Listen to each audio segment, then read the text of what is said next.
স্বৈরাচারী আমলে ছাত্রদল আর ছাত্র শিবিরের বিরুদ্ধে ঐক্যবদ্ধভাবে এভাবেই স্লোগান দিয়েছে সন্ত্রাসী সংগঠন ছাত্রলীগ।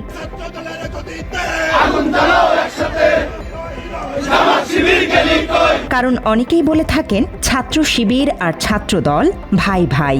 বিগত সময়ে ফ্যাসিবাদী আওয়ামী লীগের বিরুদ্ধে কাঁধে কাঁধ মিলিয়ে একসাথে রাজপথে আন্দোলন সংগ্রামও করেছে এই দুই ছাত্র সংগঠন। শিবিরও বাংলাদেশি, ছাত্রদলও বাংলাদেশি, আমরা ভাই ভাই। তবে সময় বদলেছে, এখন সেই দুই ভাইই ব্যস্ত একে অপরের ওপর হামলায় কিংবা পাল্টাপাল্টি দোষ দেয়াতে। তারা একটি দেওয়াল লিখনের প্রতিবাদে তারা বাংলাদেশ জাতীয়তাবাদী ছাত্র দলের অসংখ্য নেতা কর্মীর উপর তারা হামলা চালিয়েছে চট্টগ্রাম সিটি কলেজে।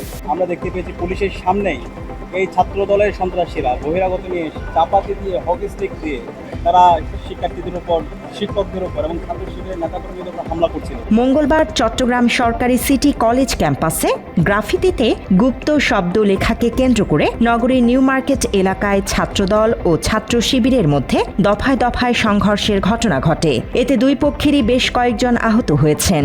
শিবিরের দাবি তাদের 15 জন এবং ছাত্রদলের দাবি সংগঠনটির 5 জন আহত হয়েছেন। সরাসরি রামদা নিয়ে, দেশীয় অস্ত্রশস্ত্র নিয়ে সাধারণ শিক্ষার্থীদের উপরে যেই হামলা তারা করার চেষ্টা করছে, আমাদের বাংলাদেশ জাতীয়তাবাদী ছাত্র দলের অসংখ্য নেতাকর্মী আহত হয়েছে তাদের এই গুপ্ত হামলায়। মূলত এমনি সিটি কলেজের এই ছাত্রদের দুই পক্ষের মধ্যে যেই উত্তেজনা ছিল তারই অংশ হিসেবে মোটামুটি একটা প্রতিবাদ থেকেই তাদের মধ্যে এই চট্টগ্রামে দুই পক্ষের এই হামলার রেশ ছড়িয়ে পড়ে দেশের প্রায় সব বিশ্ববিদ্যালয় ক্যাম্পাসেই। ঢাকা ও রাজশাহী বিশ্ববিদ্যালয়ে হামলার জন্য শিবিরকে দোষারোপ করে বিক্ষোভ করেছে ছাত্রদলের নেতাকর্মীরা। হামলা অপমান করে 1971 সালে এই রাজাকার আল বদর বাহিনী বাংলাদেশের সূর্য সৈনিকদের উপরে কিভাবে নির্মমভাবে হামলা, হত্যা, ধর্ষণে তারা নিয়োজিত ছিল। ছাত্রলীগের মধ্যে যেমন গুপ্ত থেকেছিলেন, এই সময়ও গুপ্ত থেকে যদি আপনারা দুষ্কৃতিমূলক কাজ করতে চান, আমরা মুখ বুজে বসে থাকবো না। অন্যদিকে হামলার জন্য ছাত্রদলকে দায়ী করে বিভিন্ন ক্যাম্পাসে বিক্ষোভ করেছে ইসলামী ছাত্র শিবিরও।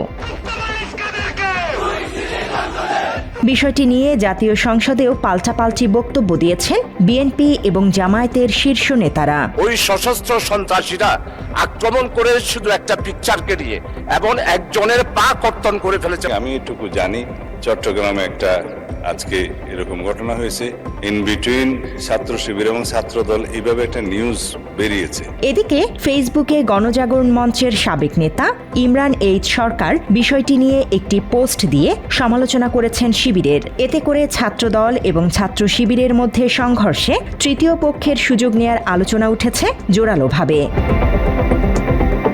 একইভাবে শিক্ষাঙ্গনে পুরনো সংস্কৃতি ফেরার লক্ষণ নিয়েও উদ্বিগ্ন অনেকেই। বাংলাদেশে এর আগে বিভিন্ন সময় ক্ষমতাসীন দলের অঙ্গ বা সহযোগী ছাত্র সংগঠনের বিরুদ্ধে ক্যাম্পাস ও হল দখল করার নানা অভিযোগ ছিল। আর এসব দখল ও নিয়ন্ত্রণের জেরে বিভিন্ন সময়ে সশস্ত্র সংঘাত ও বন্দুকযুদ্ধে শিক্ষার্থীদের প্রাণ হারানোর ঘটনাও ঘটেছে। এখন চট্টগ্রাম সিটি কলেজে সহিংসতার ঘটনার পর ছাত্র রাজনীতি ও শিক্ষাঙ্গনে আবারও হল, ক্যাম্পাস কিংবা শিক্ষা প্রতিষ্ঠান নিয়ন্ত্রণে রাখার রাজনীতি আলোচনায় আসছে। সাধারণ মানুষ বলছে, দেশে শান্তি বজায় রাখার স্বার্থে আগের মতো একে অন্যের সাথে সৌহার্দ্যপূর্ণ সম্পর্ক বজায় রাখা উচিত ছাত্রদল এবং ছাত্র শিবিরের, যাতে তৃতীয় কোনো পক্ষ অস্থিতিশীল পরিস্থিতি তৈরির সুযোগ না পায়। 5 আগস্টের পরে আমরা চেয়েছিলাম একটা সম্প্রীতি সৌহার্দ্যের বাংলাদেশ। তো দিন শেষে আসলে মনে হয় যে ওই জায়গাগুলো থেকে আমরা আসলে ওভারকাম করতে পারি না, যে প্রবলেমগুলো আমাদের প্রিভিয়াস ডেগুলোতে ছিল। আমরা চেয়েছিলাম যে 5 আগস্টের আন্দোলনের মাধ্যমে জিনিসগুলো থেকে আমরা বের হয়ে আসতে পারবো, কিন্তু দিন শেষে আসলে দেখা যাচ্ছে সেই সমস্যাগুলো রয়ে যাচ্ছে, যেগুলো আসলে সাধারণ মানুষ হিসেবে আমরা চাই যে সৌহার্দ্য সম্প্রীতির বাংলাদেশ, আমরা সবাই একসাথে মিলেমিশে থাকতে চাই। আমি ক্ষমতার দ্বন্দ্ব দেখতেছি, কে ক্ষমতায় থাকবে, কে ক্ষমতাটা বেশি দেখাইবে, সুপ্রিম পাওয়ার গুলি যাচাই করতেছে। রাজনীতিতে কোনো কিছু চিরন্তন না, সময়ের যেটা দাবি থাকে সেই অনুযায়ী সেই দলগুলা প্রতিক্রিয়া দেখায়। নিজেদের মধ্যে হানাহানি নয়, বরং দেশ গঠনে নানাভাবে এগিয়ে আসবে ছাত্রদল আর ছাত্র শিবিরের নেতাকর্মীরা, এমন প্রত্যাশা সবার। একই সাথে তৃতীয় কোনো পক্ষকে সুযোগ নিতে দেবে না এই দুই সংগঠন, সেই আশাও করছে তারা। নতুন বাংলাদেশ গড়তে ঐক্যবদ্ধ থাকার বিকল্প নেই, তাই ছাত্রদল শিবিরের মধ্যে কাঁদা ছোড়াছুড়ি বন্ধের আহ্বান সচেতন মহলের। News desk, Bangla addition.